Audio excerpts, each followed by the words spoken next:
Bismillahirrahmanirrahim. Alhamdulillahilladzi khalaqal mauta wal hayata liyabluwakum ayyukum ahsanu amala wa huwal azizul ghafur. Asyhadu an la ilaha illallah wa asyhadu anna Muhammadan abduhu wa rasuluh. Wa nusalli wa nusallim ala sayyidina Muhammadin wa ala alihi wa sahbihi ajma'in. Radina billahi rabba wa bil islami dina wa bi Muhammadin nabiyyan wa rasulah. Tuan-tuan, puan-puan, muslimin, muslimat dirahmati Allah. Assalamualaikum warahmatullahi ta'ala wabarakatuh. Alhamdulillah, malam ni kita menyambung lagi siri kuliah from home kita pada membicarakan hadis-hadis yang mengandungi kisah-kisah untuk pengiktibaran. Jadi malam ni kita nak masuk pada satu hadis, kisah Nabi SAW disihir. Ini kisah ni sangat popular, dibincangkan, diceritakan dalam kuliah, disebut oleh para ulama. Tapi dia juga menjadi satu polemik dalam keilmuan, bagaimana ada sebahagian tokoh yang menolak kisah ini. Dan yang menolak kisah ini bukan kecil-kecil budak, bukan kecil-kecil orang, bukan kecil-kecil ceramah, tetapi tokoh-tokoh yang besar yang bertaraf ulama. Mengapa mereka menolaknya? Hujah mereka juga kuat. Tapi hadis ini juga diriwayatkan oleh Imam Bukhari, menunjukkan kekuatan hadis ini. Maka kita akan tengok apa cerita sebenarnya hadis ini. Jadi malam ni saya minta, tadi dalam post sebelum ni saya minta, kalau tuan-tuan ada buku nota bawa, kut-kut lah, ada benda yang penting di sudut technical part itu yang boleh kita simpan dan pedomankan. Dan kita juga nak dengarkan kisah yang sebenarnya macam mana kisah tu kan. So kita start kisah seterusnya, kisah Rasulullah SAW disihir daripada Aisyah radhiyallahu anha. Kata Siti Aisyah, sihiran Nabi SAW. Walaupun daripada Siti Aisyah, tapi dia sangkut sandak kepada Nabi pasal peristiwa tu berlaku kepada Nabi, maka dia jadi marfu' lah kepada Nabi. Tak apa, nanti kita akan cerita yang tu. Siti Aisyah bercerita, sihiran Nabi SAW, Nabi pernah disihir, hatta innahu la yukhayyalu ilaih, sehingga kan sihir tersebut mengkhayalkan Nabi. La yukhayyalu khayal. Nabi SAW pernah disihir, dan sihir tersebut pernah sampai tahap dia menyebabkan Nabi SAW menjadi khayal. Khayal Nabi ni bukan khayal macam orang kata mabuk ke apa, bukan. Dia just sekali-sekali lah dia akan cerita.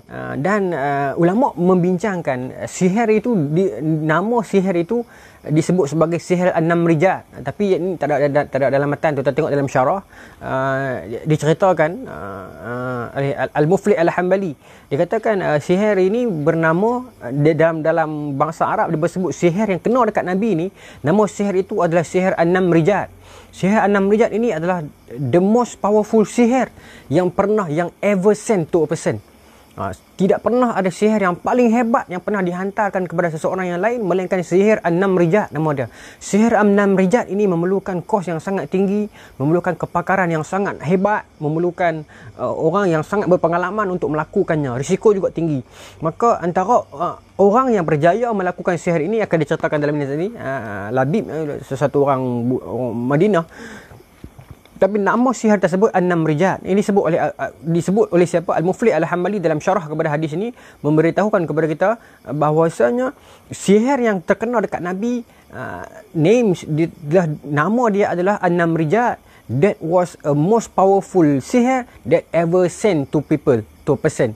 Sihir yang paling great, yang paling agung, grade paling tinggi yang pernah dihantar kepada manusia. Bayangkanlah kalau kita tak mampu, tuan-tuan, kalau kita terkena sihir an-nam rijal itu, kita akan mati.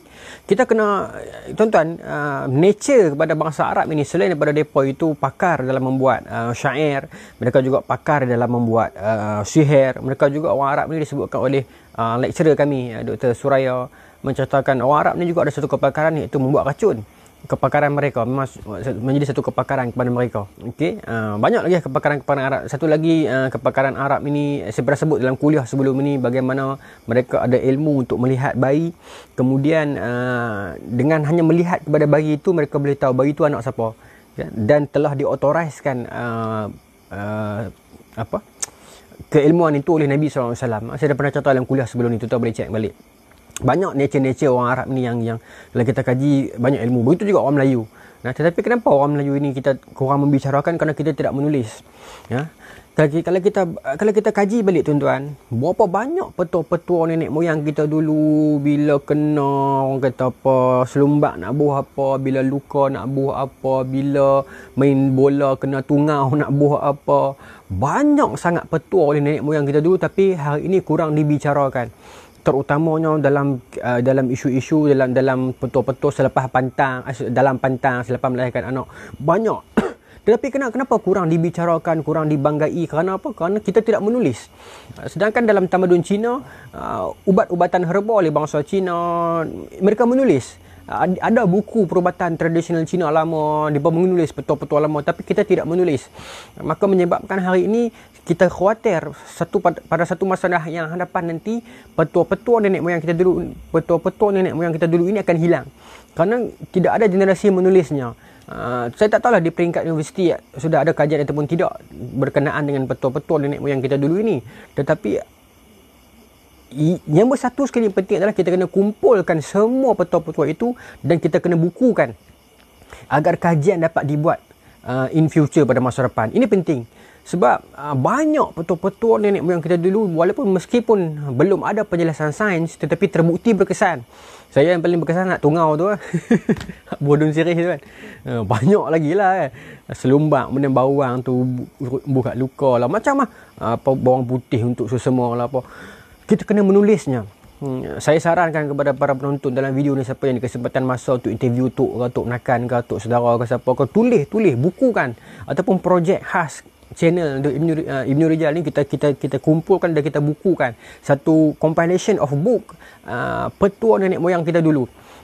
Kita bahagikan untuk demam, untuk anak menangis, untuk perut kembung, untuk baru lepas mengandung, baru lepas beranak, dan kita wariskan kepada generasi depan ataupun wariskan kepada ahli akademik agar ada kajian sains pada masa depan, agar perubatan nenek moyang kita dulu yang bersifat tradisional ini mampu standing dengan perubatan herbal Cina. Mereka dilihat berjaya, hebat sampai hari ini masih lagi buka kedai perubatan Cina, orang masih pergi. Bukan kerana apa? Kerana mereka menulis. Ada dalam catatan tamadun Cina tentang buku-buku rawatan tabib-tabib Cina. Ini yang kita hilang. Kita seronok melaungkan hidup Melayu, tapi banyak benda-benda tinggalan orang Melayu dulu kita hilangkan. Silat khususnya, meskipun sampai sekarang masih ada silat, tetapi silat olahraga, silat gayung pun ada lah, tapi tak ramai orang dan tak boleh dipertandingkan di peringkat sukan kerana di sukan dipakai silat olahraga. Dan dikatakan banyak buah-buah silat yang Tok Guru kalau ada 10 dia buat turun 9 nya. Nanti budak yang ada 9 ni dia turun kat nombor dia 8 saja. 8 ni buat turun kat nombor dia 7 saja, lama-lama habis. Kan? Pantun, orang dah tak erti baca pantun dah lah ni. Banyak lagi tuan-tuan yang kita kena kembali untuk menulis, untuk compile balik, untuk kita wariskan kepada masa depan. Kalau tidak, masa depan nanti tuan-tuan, orang dah tak tahu apa itu petua nenek moyang dulu. Melayu ni tidak ada sumbangan kepada ilmu perubatan, tak ada. Padahal berlambak. Kenapa jadi macam tu? Kita tidak menulisnya. Okey, masih banyak ada ilmu yang dah tak ada. Dengan kata ilmu bab-bab tu tuan-tuan, ilmu bab nak sembelih pun ada. Ialah sembelih kita kena pastikan nak sahkan dia kena putus suara hakum dan mereh apa semua tu kan. Tapi di sudut smooth, kelembutan, orang tua dulu sembelih lembu yang apa orang kata apa, darah pun tak mencurah teruk, daging pun tak liat. Ada tuan-tuan yang dalam ni yang rajin follow orang korban lapah, dia tahu orang tua dulu tu punya rare ilmu tu, macam mana dia cara dia nak lembutkan lembu tu. Tuan-tuan nampak orang berpengalaman bila dia sembelih ni slow ya, relax ya. Lembu tak pressure, kemudian darah pun tak percik teruk kan. Ilmu tu ada pada orang tua dulu tu, macam mana dia buat tu kan. Hebatlah, maknanya ilmu itu pun dah tak ada dah hari ni. Banyak lagi yang kita rasa macam kita dah kena start menulis dah. Sihir An-Nam Rijat ini disebut oleh saya sebut nama dia apa? Al-Mudrif Al-Hambali. Dikatakan sihir ini adalah gabungan sihir yang dikenalkan kepada Nabi ni, nama dia Nam Rijaj. Tengok dalam syarah dia cerita, sihir ini adalah gabungan unsur alam, ada something lah unsur alam, tak tahulah daun ke anything lah, segala perkakar pelepah lama semua ni campur dengan roh-roh jahat. Ini disebutkan, saya kata, disebut dalam syarah, bercampur dengan roh-roh jahat, maka menyebabkan sihir ini menjadi begitu powerful, dan orang yang ada authority untuk buat sihir ini adalah bukan kaling-kaling, bukan level-level internship, bukan level budak-budak, level yang otai betul-betul dalam bidang sihir ni. Kalau tahap dia punya syirik tu syirik yang betul-betul jali punya lah. jali dan betul-betul jelas kesyirikan dia, memang pekat pure punya. Ini orang saja yang boleh buat sihir tersebut. Kalau sihir yang biasa-biasa, yang kaling-kaling ni, dia tak ada masalah. Tetapi bila sihir itu mai, la yukhayyilan nabi, menyebabkan nabi menjadi terkhayal. Tapi khayal yang macam mana kita akan tengok. Maka disebut dalam ni, hatta annahu la yukhayyalu ilaih. Okay. Sehingga akan menghayalkannya. Nya tu siapa? Ha tu kembali kepada Rasulullah, baginda. Annahu yaf'alu syai'a wa ma fa'alahu hatta wa ma fa'alahu. Okay, cakap dulu. Khayal yang macam mana? Khayal yang macam bila mana Nabi dah buat sesuatu benda, Nabi rasa macam tak buat lagi. Itu sahaja. Itu sahaja kesan kepada Nabi. Tetapi kalau sihir an-nam rijat ini kena kat kita, mati. Ini ulama sebut, bukan saya sebut. Mati. Pasal ini bukan level sihir santau, bukan santau angin, bukan santau kaca, bukan paku dalam badan lah. Wah, itu semua benda biasa-biasa. Tetapi yang mai dekat Nabi ini adalah melibatkan usaha sama daripada makhluk-makhluk halus, roh-roh jahat dan unsur-unsur alam yang lama-lama yang terbiak ni, pelepah-pelepah lama ni. The most powerful sihir ever sent to a person. Macam tu. Kalau kena kat orang biasa, mati. Tapi bila kena dekat Nabi, menjejaskan sedikit sahaja ingatan Nabi, iaitu perkara-perkara duniawi. Saya ulang, perkara-perkara duniawi sahaja. Bukan perkara ibadat. Tidak menjejaskan kerasulan Nabi. Hanya itu sahaja yang menjejaskan Nabi. Just terlupa. Terlupa pun bukan semua benda. Jadi ulama bincang. Okey. Kenapa ada ulama yang menolak hadis ni? Sedangkan hadis ni sahih. Dan yang menolak hadis ini bukan kecil-kecil anak, antaranya Syed Qutb. Bukan kaling-kaling lah, bukan ustaz-ustaz biasa, bukan guru-guru biasa, tetapi bertaraf ulama, bertaraf pemikir, dan ramai lagi tokoh-tokoh besar yang lain. Kerana apa mereka menolaknya? Kerana bagi mereka, dan mereka menolak hadis ini pun bukan kerana kejahilan, kerana kepandaian mereka, kerana keulamakan mereka, kerana bagi mereka hadis ini akan menyebabkan menjadi buah mulut, menjadi bola tanggung kepada orang orientalis. Betul juga. Okay? Akan menyebabkan para orang barat, orientalis, kemudian orang-orang yang membenci Nabi akan menggunakan hadis ini untuk menghantam Nabi. Mereka, orang Kristian, orang Eropah akan menggunakan hadis ini untuk mengatakan Muhammad is weak, Muhammad itu lemah. Dan akan ada golongan yang macam liberal ke apa yang akan menggunakan hadis ni nak beritahu, alah Nabi pun silap. Hadis boleh jadi akan silap sebab Nabi pun silap. Nabi pun pernah kena sihir. Sebab itulah Syed Qutb dan beberapa tokoh-tokoh yang lain tak setuju untuk menghujah berdasarkan hadis ini. Maknanya ulama yang menolak hadis ini pun dia ada perkiraan dia juga. Dia bukan sekadar menentang saja. Dia menolak tu ada perkiraan dia. Tetapi kebanyakan yang menolak ini bukan dalam kalangan ulama hadis, tapi dalam kalangan pemikir Islam. Ya, profesional yang dia merasakan kesan daripada kita berhujah berdasarkan hadis ini akan menyebabkan orang akan membenci, orang akan merendahkan Nabi. Ada orang yang menolak hadis ini, saya ulang sekali lembut-lembut. Orang yang menolak hadis ini berdasarkan 3 golongan. Golongan yang pertama adalah golongan profesional pemikir Islam yang mengatakan kalau kita terima hadis ini akan menyebabkan memberi bola tanggung kepada para orang kafir, memberi bola tanggung kepada para orientalis, kepada para liberalis, kerana mereka akan gunakan hadis ini untuk kutuk Nabi. Okey, itu golongan pertama. Golongan kedua adalah golongan ahlu hadis yang juga menolak hadis ini, ada juga tak ramai pun, tapi yang mengatakan hadis ini hadis ahad yang kita tak apa nak boleh kuat hujah dengannya. Kedua. Yang ketiga, golongan yang ahlul Quran yang mengatakan hadis ini dia bertentangan dengan ayat Quran. Sebab ada ayat Quran dalam surah Furqan dengan surah Isra, tak silap saya. Ayat saya lupa, tetapi memang disebutkan yang Nabi itu bukan Nabi takkan kena sihir. Mereka tidak akan mampu menyihir Nabi. Okay, saya tak ingat ayat dia yang sepenuhnya. Tuan-tuan boleh cek nanti lah, tuan-tuan cari. Illa rajulan musahharun, macam tu lah penghujung ayat dia tu. Tapi nak beritahu, ayat tu Allah Ta'ala jelaskan yang orang-orang kafir itu takkan mampu menyihir Nabi. Maka macam mana dia berkata kalau ayat Quran sebut orang kafir takkan mampu sihir Nabi, maka macam mana hadis ni kata Nabi kena sihir? Dia telah jadi pertentangan kat sini. Kita kena tarjih salah satu. Jadi macam tu bincang kan. Maknanya orang yang menolak hadis ini juga kuat hujah dia. Tetapi kita memilih jalan kita menyokong hadis inilah sebab Imam Bukhari riwayat, Imam Muslim riwayat, muttafaqun alaih lagi. Dan 3-4 imam yang lain meriwayatkan hadis ini. Tetapi bagaimana untuk menjelaskan polemik ini, kita nak bincang malam ni. Di samping kita nak baca kisah ni, kita nak bincang juga technical part of hadis ini. Bagaimana nak menyelesaikan hujah orang yang menolak hadis ini. So, okey, saya nak bagi secara ringkas saja. Hadis ini tuan-tuan boleh faham. Okey, kita pecah kepada 4. Pecah kepada 4. Bagi macam ni, saya bagi cara mudah.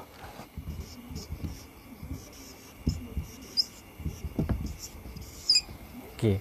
Yang pertama, kita pecahkan dia ikut perawi ataupun ikut tabaqat ataupun level lah, saya bagi bahasa macam ni lah, level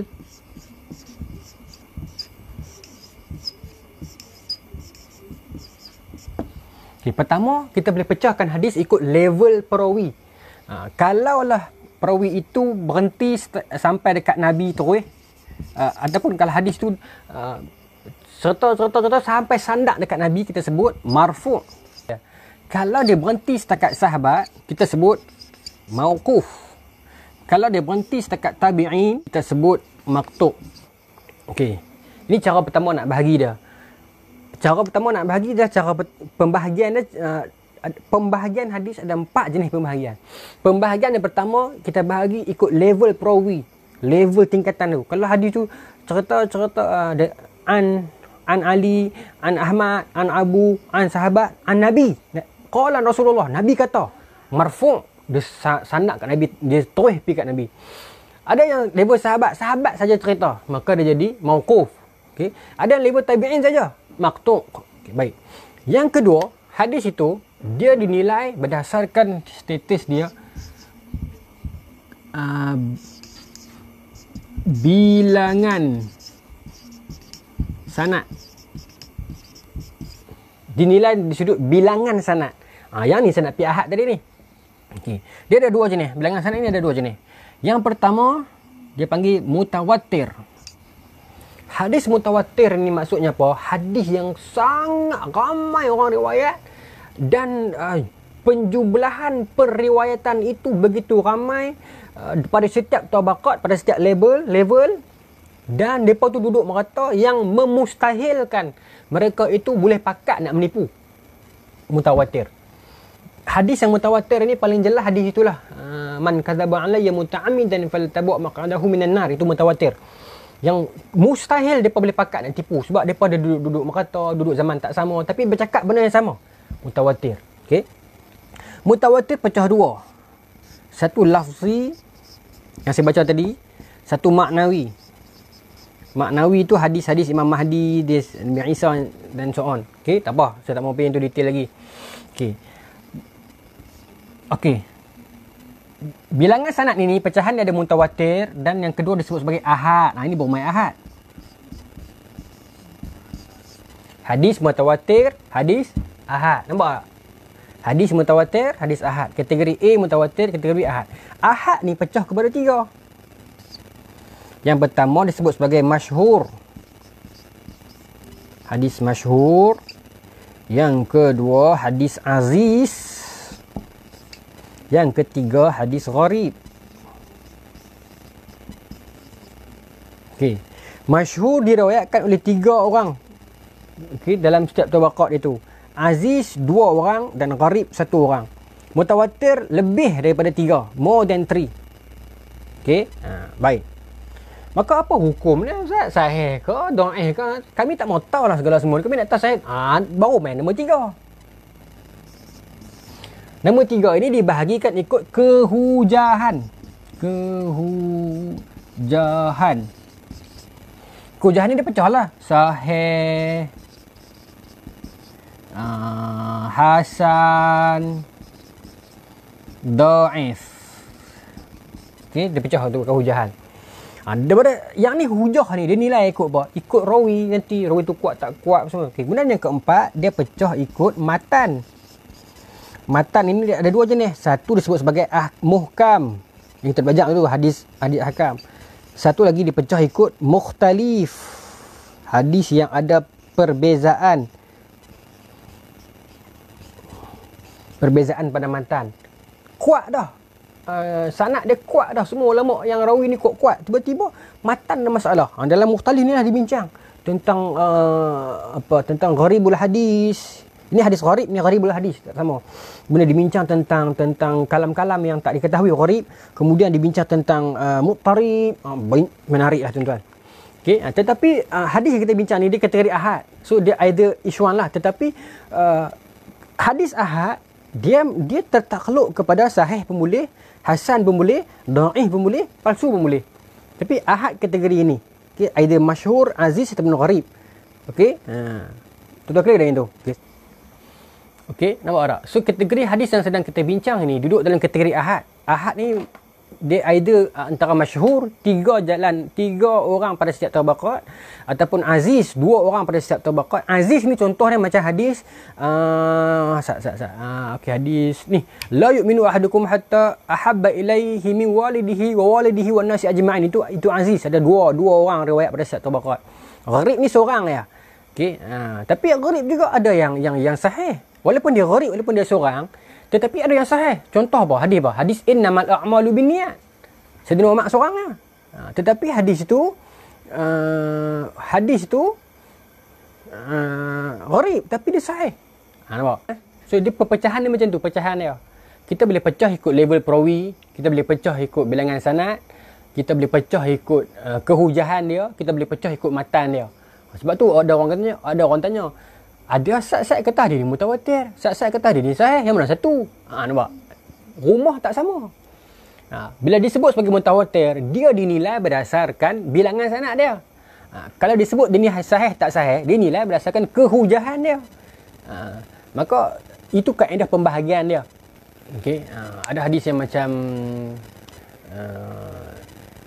innallaha la yaqbidul ilma intiza'an yantazi'uhu minnas walakin yaqbidul ilma biqabdil ulama. Itu juga masuk dalam kategori ahad. So kita dah clear tadi technical part tu. Okey, tuan-tuan clear dah kan? So bila kata ahad, tak semestinya ahad itu tak kuat. Ahad itu di dalamnya ada masyhur, dalamnya ada aziz, dalamnya ada gharib yang dia masih lagi tertakluk kepada kehujahan nanti. Okey, itu technical sajalah. Just untuk siapa yang nak mendalami, so dia clear yang tu. Kurang-kurang tuan-tuan bila lepas ni dengar ceramah, bila ustaz-ustaz sebut hadis ni dia adalah marfu', tuan-tuan tahu marfu' ni dia sangkut terus dekat Nabi. Bila ada tiba-tiba ada ustaz sebut hadis ni kategori dia ini adalah mutawatir, kita tahu mutawatir bermaksud dia memang semua orang riwayat kuat lah. Kurang-kurang benda tu tuan-tuan tahu kan. Cuma kita kena clear setiap klausa itu, setiap istilah itu dia terbahagi ikut rumah masing-masing. Sebab tu saya kata benda ni kita kena pelan-pelan, kita kena banyak timbang rasa, banyak berlapang dada. Tak boleh hukum meluru sebab pembahagian itu berdasarkan 4 rumah. Dia bukan sekali sebut ini dhaif ni tak boleh ni, belum tentu. Sebab kehujahan yang lain ada lagi. Ada hadis yang contoh kita kata hadis ni masyhur mesti kuat punya, belum tentu. Walaupun dia masyhur, ramai orang riwayat, tiba cek kehujahan dia, rupanya dia ada problem hadis tu. Ada perawi yang pendusta dalam tu. Walaupun orang kata takkah hadis ni palsu, ramai orang cerita, ramai dia jadi masyhur, tetapi di sudut kehujahan belum tentu. Mungkin ramai yang cerita tu ramai yang dusta. Sebab tu kita tak boleh kata takkan jadi palsu kot, semua orang cerita. Bukan pasal orang cerita. Orang cerita tu dia jadi masyhur dia satu segi, tapi di bab yang lain, tetapi di sudut mahfuz pula. Tu maknanya kalau senang amat macam ni, kalau kita baca, kita amati, okey, kita banyak kena berlapang dada. Itu point saya sebenarnya. Dan kalau ada orang menghukum sesuatu hadis itu menjadi batil, palsu, ada ulama lain yang mengatakan tak palsu. Perbincangan itu, okey, menarik perbincangan itu. Okey, yang memerlukan kita ini untuk banyak berlapang dada. Okey, tetapi dia tak akan jadi jurang yang sangat besar. Dia ulama mungkin berbeza, tetapi dia tak akan jadi jurang yang besar. Contohlah kalau kata ulama A Dia kata hadis ni palsu. Ulama B dia kata tak palsu. Tapi selalunya ulama B kan kata daif. Okay? Dia lari macam tu lah. Dia takkan jadi ulama A kata palsu, ulama B kata sahih, paling kuat. Dia takkan jadi jurang beza macam tu. Takkan jadi. Maka, apa yang berlaku kepada Nabi adalah benda yang Nabi dah buat, Nabi rasa macam tak buat lagi. Itu sahaja. Itu yang turun surah Qul a'udzu birabbil nas tu. Maknanya benda tu tuan-tuan, kalau nak ikut kepada kita ni, kepada kita orang awam ni, tak gaduh kena sihat, memang kita macam tu selalu dah. Betul tak? Saya tuan-tuan, saya sendiri, selalu saya serupa apa tau. Bila saya keluar pergi mana-mana lah, turun pergi sekolah ke, masjid ke, supermarket ke, bila saya turun dah masuk dalam shopping komplek dah, masuk dalam masjid dah, saya akan tanya, alamak kereta aku tekan kita tadi. Saya selalu jadi macam tu. Selalu macam tu. Dah keluar naik atas dah kan, saya demam. Kereta tadi aku tekan kunci lagi, aku lock tau, alamak. Turun pula dah duduk atas dah. Turun pergi kat kereta. Alamak tekan dah. Penat tuan-tuan. Banyak kali. Tu saya sendiri lah. Bukan sekali dua. Kerap sangat-sangat lah. Bila kita tak kadang kita jadi habit lah. Kita tekan perak naik. Bila kita naik atas. Aku tekan tak tahu tadi ya. Susah hati. Turun pula tuan-tuan pergi tekan. Kita tak gaduh kena sihir. Memang lagu tu dah. Lupa dah. Nabi bila kena sihir yang paling kuat. Baru jadi macam tu. Nampak? Dan beza kita dengan Nabi macam mana. Kena sihir yang paling kuat ni. Ini disebut oleh ulama. Sihir yang kenal kat Nabi ni sihir yang the most powerful sihir. Baru jadi macam tu ya. Kita kena sihir tu mati tuan-tuan. Nabi hanya sekadar kata Aisyah, benda yang Nabi dah buat, Nabi rasa macam buat lagi tau. Macam tu saja. Nampak? Maknanya ini menjawab hujah golongan tadi yang awal-awal saya sebut tadi tu, yang mengatakan kalau kita pegang pada hadis ni akan menyebabkan kredibiliti Nabi sebagai Nabi itu jatuh. Hadis ni dia jawab dah. Bab-bab agama, bab-bab akhirat tak ganggu langsung. Nabi semayang macam biasa, Nabi tak lupa rakaat, Nabi tahajud macam biasa. Tak ada masalah, wahyu Nabi tak lupa. Cuma sekadar amalan duniawi, macam makan, macam tadi basuh kaki dah. Benda yang simple-simple duniawi sahaja, kata Aisyah. Bukan benda yang melibatkan agama, terlupa rakaat, bukan. Okey, bukan melibatkan Nabi terlupa wahyu ke, tidak. Hanya perkara-perkara duniawi, dan disebut oleh Ibnu Hajar Al-Haytami, disebut oleh 3-4 nama disebut Ibnu Hajar Al-Haytami, Ibnu Qayyim menyebutkan bahawasanya sihir yang kena Nabi itu hanya menyebabkan sakit fizikal sahaja. Marad ataupun marid min amrad, salah satu sakit daripada penyakit fizikal sahaja. Sakit kepala, mata nampak pening sikit, terlupa, macam tu sahaja. Kita jangan salah faham satu sudut yang lain, yang perempuan Yahudi tu, yang tu racun. Ini sihir. Okey. Racun lain. Ini sihir. Sihir ini yang buat dia nama labib. Saya akan cerita secara detail. Okey. Hatta iza kana zata yaumi wa huwa indi da'allah wa da'ahu summa qala asy'arti ya Aisyah anna Allah qad aftani fi mastaftaituhu fihi. Qultu wa ma dhaka ya Rasulullah? Qala ja'ani rajulan fajalasa ahaduhuma 'inda ra'si wal akhar 'inda rajulai. Kata Nabi, suatu hari Aisyah kata Nabi pun sakit 3-4 hari tu, Nabi duduk pening, Nabi lupa apa Nabi buat kan. Nabi lupa apa yang Nabi buat. Macam saya tadi tu lah yang kata kita pun lupa tuan-tuan. Kita pun lupa. Banyak benda yang kita rasa macam aku buat ke tak buat lagi kan. Ada kan? Banyak. Maka Aisyah kata sampai satu hari tu Nabi duduk dengan Aisyah, kata Aisyah, sampai tiba-tiba Nabi panggil Aisyah. Nabi kata, wahai Aisyah, Allah Ta'ala telah kabulkan doa aku. Ini menarik. Allah Ta'ala telah kabulkan doa aku. Maka Aisyah tanya, wa ma dzaka ya Rasulullah? Apa benda tu? Apa siapa ya Rasulullah? Kan Nabi sakit. Maka Aisyah tanya, wa ma dzaka? Apa benda? Apa siapa Rasulullah? Apa jadi dah? Maka Nabi jawab. Okey. Dua orang malaikat, saya ulang dah. Ja'ani rajulan, telah datang kepadaku dua orang lelaki. Tetapi diterjemahkan oleh Ustaz Syihabuddin Ahmad, dan dalam kitab terjemah yang lain disebutkan dua lelaki itu malaikat lah. Okey, siapa lagi kan? Dia dalam bentuk rupa rajul, lelaki kan. So ja'ani rajulan, telah datang dua malaikat kepadaku. Fajalasa ahaduhuma 'inda ra'si. Datang dua orang lelaki, malaikat kepada Nabi, salah seorang duduk dekat kepala aku. Nabi kata. Okey. Wa amal akhar, dan wa akhar ataupun seorang lagi inda rajulai, dan seorang lagi duduk di kakiku. Okey, Nabi cerita. Okey. Summa qala ahaduhuma li sahibi, maka berkata salah seorang kepada seorang lagi. Okey. Ma waja'ur rajuli, apa yang sedang berlaku kepada lelaki ni, macam itulah. Okey, apakah sakit lelaki ni, apa yang sedang berlaku pada lelaki ni. Okey.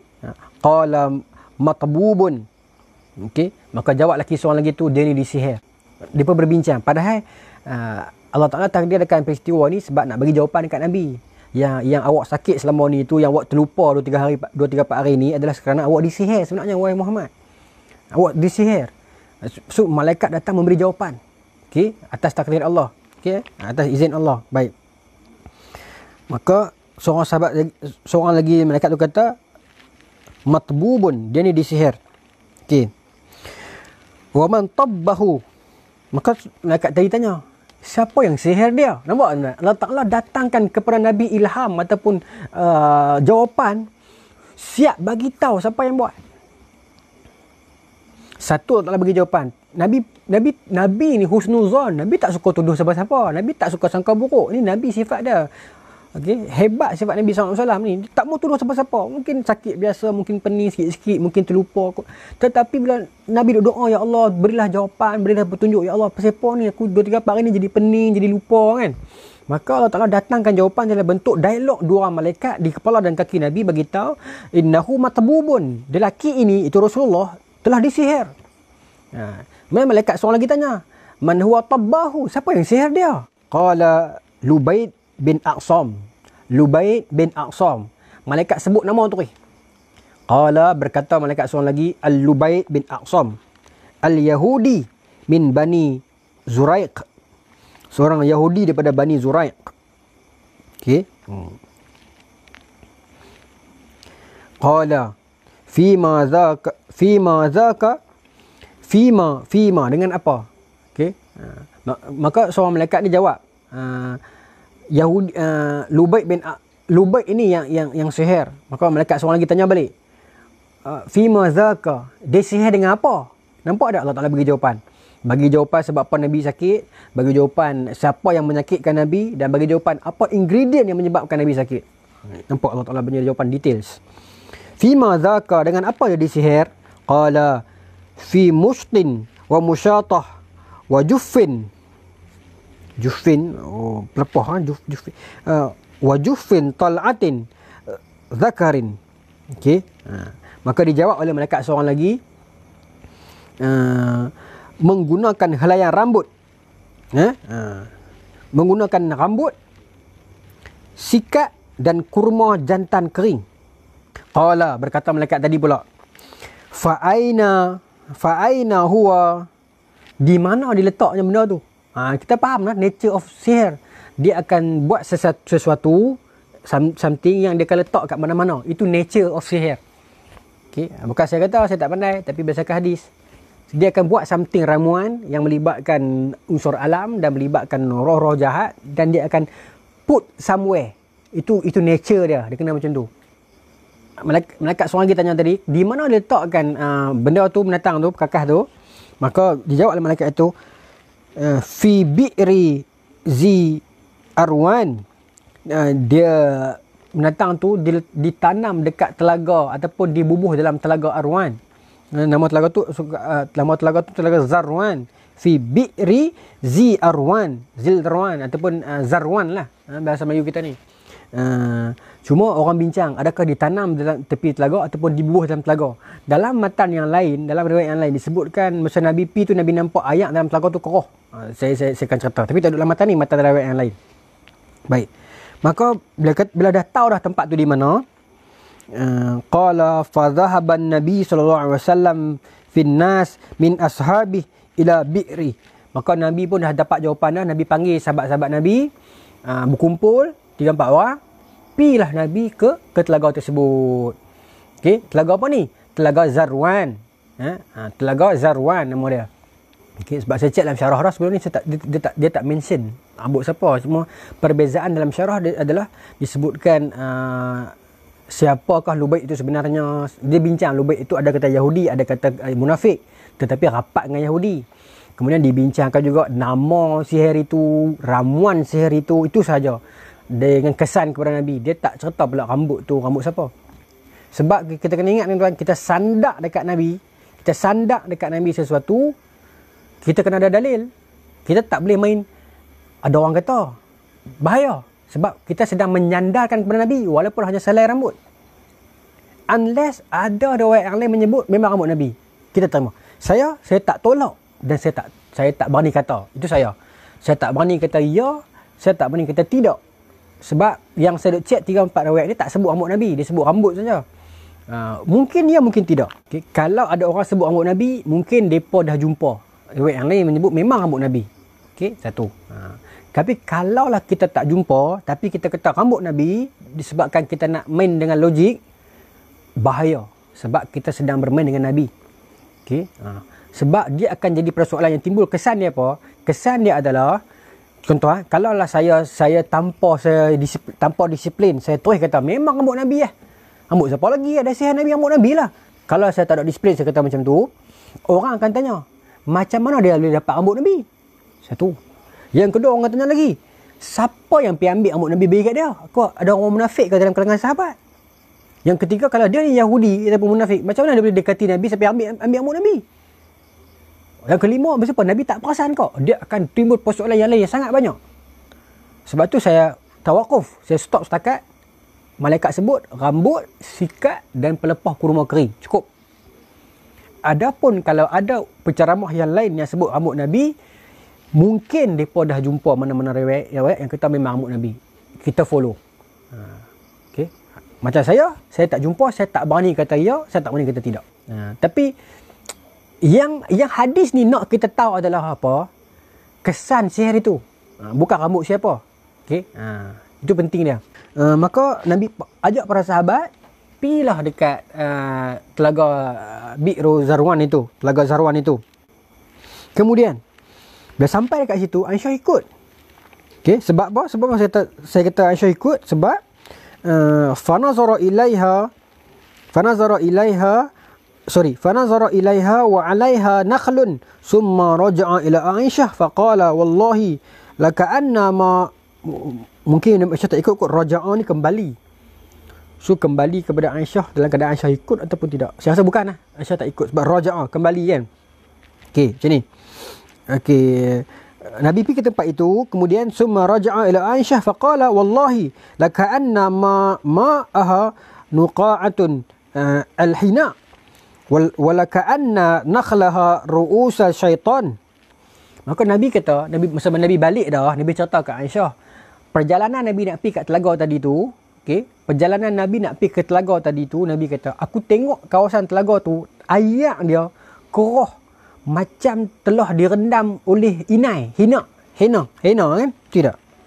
Al-hina, inai lah.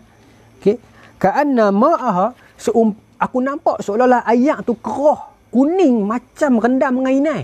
Nabi kata kat Aisyah, Nabi cerita kat isteri dia bila Nabi balik. Wa ka'anna, dan seolah-olah dia kata apa? Wa ka'anna nakhlaha, pokok-pokok kurma kan, ada pokok kurma keliling kebun tu. Ru'usu syaitan ataupun ru'usu syayatin, jamak. Ru'usu syayatin. Dan pelepah-pelepah kurma yang duk keliling telaga tu, Nabi nampak kepala-kepala syaitan. Tetapi dalam syarah sebut sahabat nampak biasa je. Sahabat nampak pokok kurma, telaga biasa. Nampak? Maknanya sihir itu telah mengganggu pandangan Nabi. Itu sahaja. Dia tak lebih daripada tu. Dia tak menyebabkan Nabi jadi tersilat wahyu, tak ada. Okay? Hanya itu saja. Kadang-kadang dia main kacau mata, kadang-kadang dia main kacau pemikiran, lupa sikit-sikit benda yang duniawi. Itu sahaja. Dia tidak menjejaskan kredibiliti Rasulullah. Maka Nabi cerita kat Aisyah, masa abang nak pergi tu, dekat telaga tu, ayak tu dapat keruh macam inai, buah inai. Dan pokok-pokok kurma yang keliling tu, setiap pelepah atas tu nampak punya kepala-kepala syaitan duk tengok Nabi. Tapi sahabat kata, kami tengok biasa je. Maknanya itu menandakan sihir kena kat Nabi tu. Okay, kesan pada sihir tu. Baik. Qultu, kata Aisyah, ya Rasulullah, afa akhrajtahu Afa akhrajtahu. Aisyah kata kat Nabi, ya Rasulullah, menatang sihir tu ada kat mana? Nabi kata dekat dalam telaga Zarwan. Ayak dia sampai keroh, Nabi kata aku tengok. Dan pokok-pokok di keliling telaga tu macam kepala setan. Nabi tengok. Nabi cerita kat Aisyah kan. Maka Aisyah jawab dekat Nabi, ya Rasulullah, wahai Rasulullah, afa kharajtahu. Mau tak saya pergi korek buat keluar? Ini ibu kita Aisyah, tuan-tuan. Berani. Dia berani. Kalau orang lain tentang perempuan pula, tu dia abang, nampak macam setan tu. Tak berani dah lah, tuan-tuan. Betul tak? Tapi Aisyah, ibu kita ni, dia berani. Nabi dah cerita dah. Telaga tu keroh.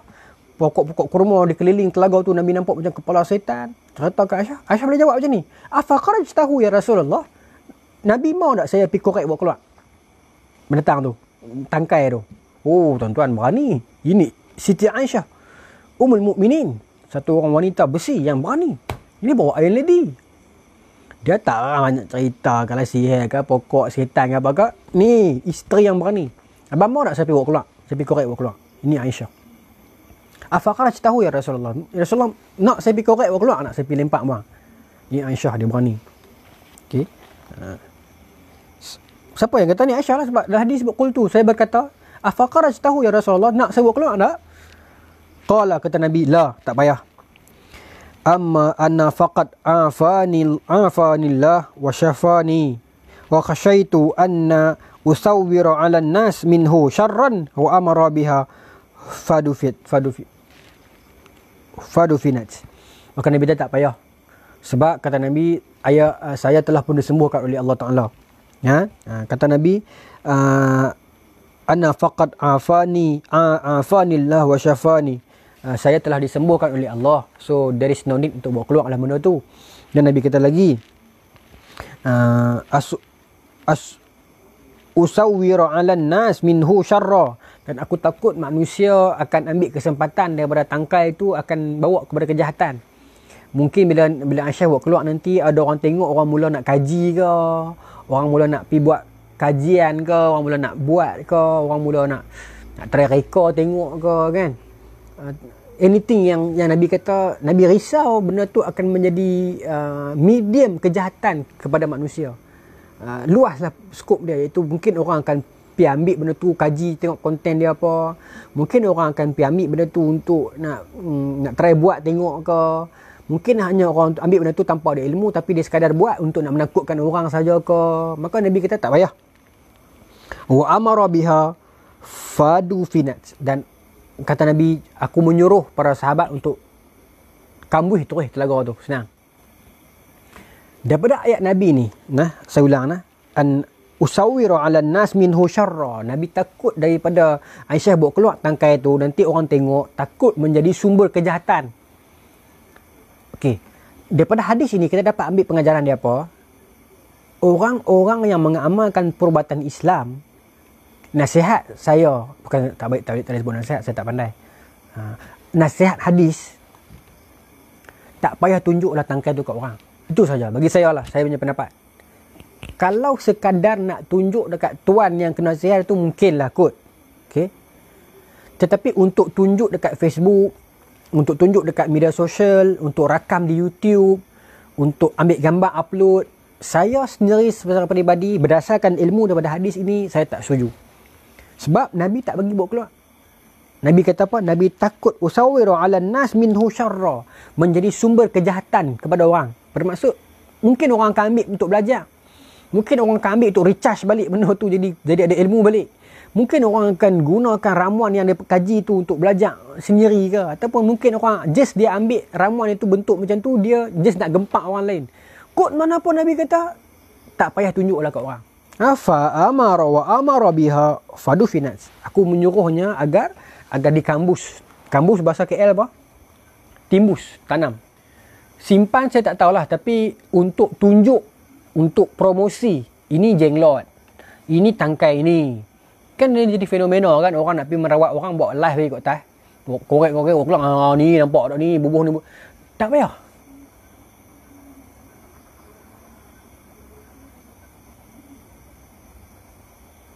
Okay? Tak payah. Saya tak setuju. Daripada dulu saya tak setuju. Saya ada pendirian saya sendiri dalam bab ni. Ini tak merasa tak seronok pula, tapi dalam hadis Nabi larang. Nabi kata usawiru 'alan nas minhu syarra. Aku risau benda itu jadi sumber, jadi buat jadi orang jadi jahat dengan tengok benda tu. Maksud Nabi apa? Maksud Nabi dengan tengok tangkal itu orang akan jadi minat. Sempoi lah tangkal ni. Kita tak tahu lain orang lain cara tengok. Mungkin kita buat live Facebook ni, saya berjaya korek tangkai ni. Ni dia tangkai. Kita kata kan.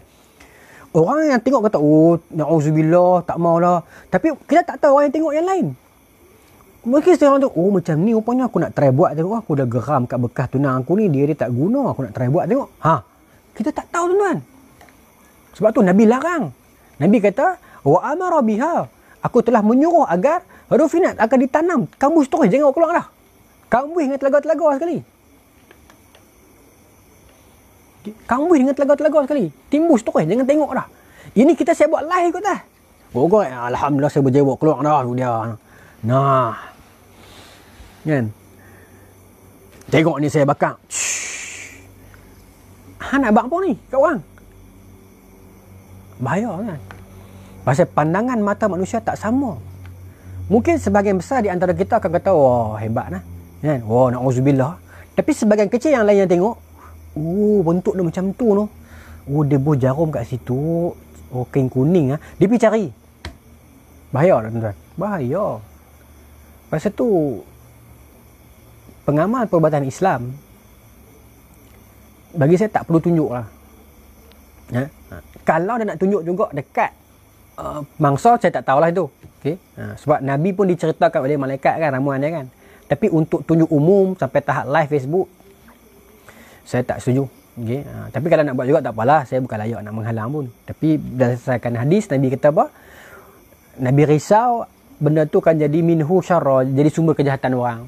Tuan-tuan, saya tengok satu video dulu. Ini sebagai penutup lah. Satu video. Allah, cat. Kering dah. Saya tengok satu video dulu tau. Ada satu orang muda ni dia buat live. Facebook, dia kata dia jumpa satu tangkal dekat belakang asrama perempuan. Asrama Kolej Kediaman Universiti. Saya tak mahu sebut universiti mana.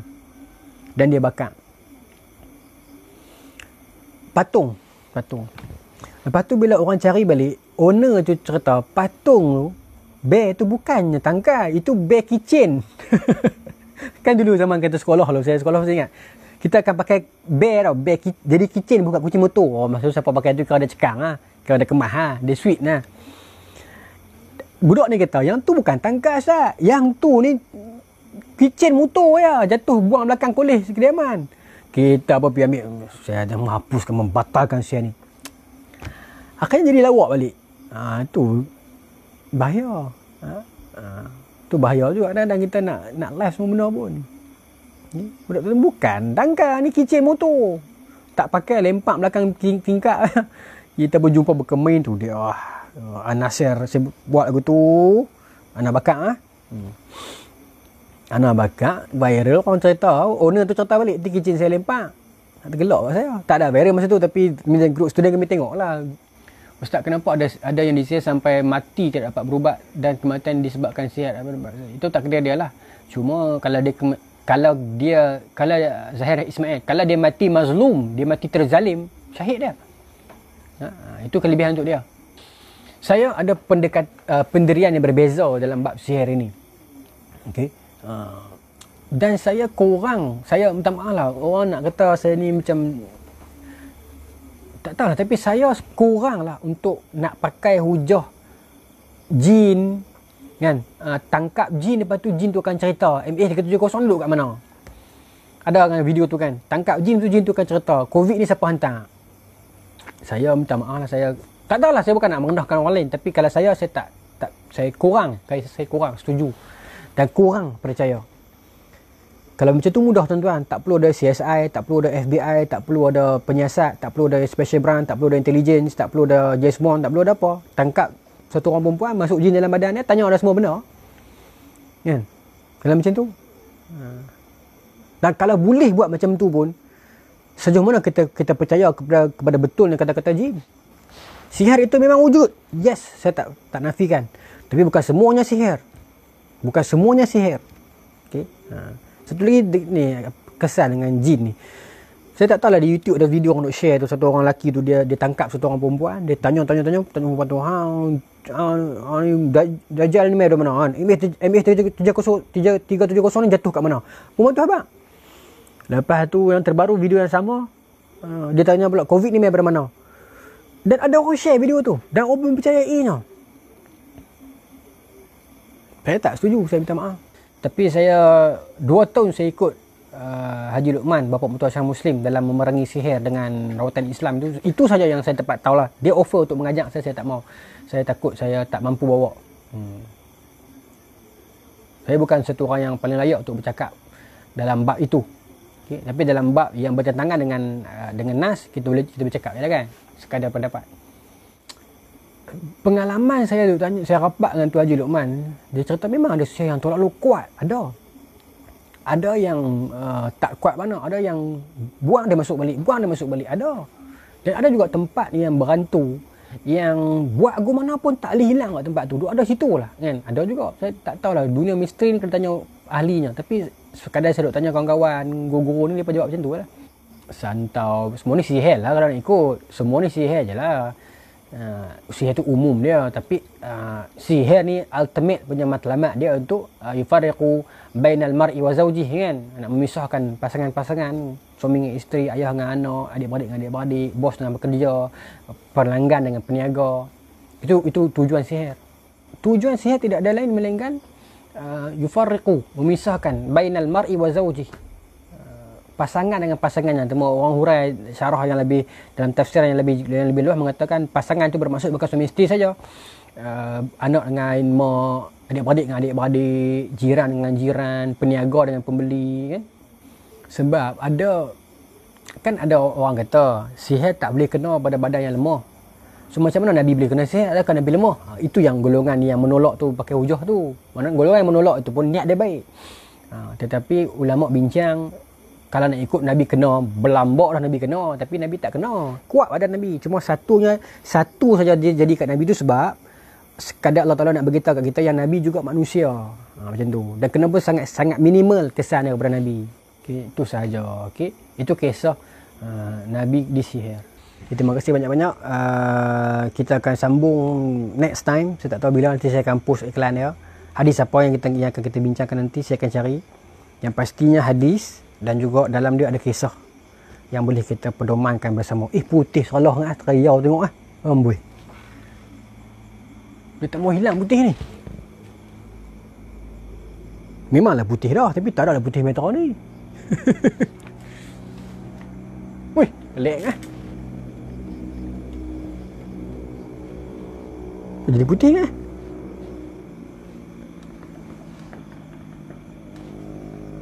Wih, takut lah. Terima kasih atas tontonan semua. Wih, la ilaha illallah, cerah menerang ni. Tu dia lah. Gelap. Kali ni gelap. Kali ni cerah.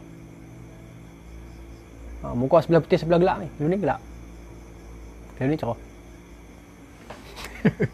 Okey, terima kasih banyak-banyak tuan-tuan. Makin kurang dah tu, buka luar dah tu. Tak apalah, terima kasih banyak-banyak. Kita akan sambung lagi insya-Allah bila next time, bila ada kelapangan masa, adalah hadis yang lain, peristiwa yang lain, kisah yang lain dan pengajaran yang lain. Mudah-mudahan bila habis musim PKP ni ada knowledge baru yang kita dapat, ada ilmu baru yang kita dapat keluarkan. Okay, terima kasih banyak-banyak atas kesetiaan tuan-tuan meluangkan masa. Assalamualaikum warahmatullahi taala wabarakatuh. Ingat, buku Kau Percaya Konspirasi kita buka balik mulai malam ni. Akan dipost dalam minggu ni juga.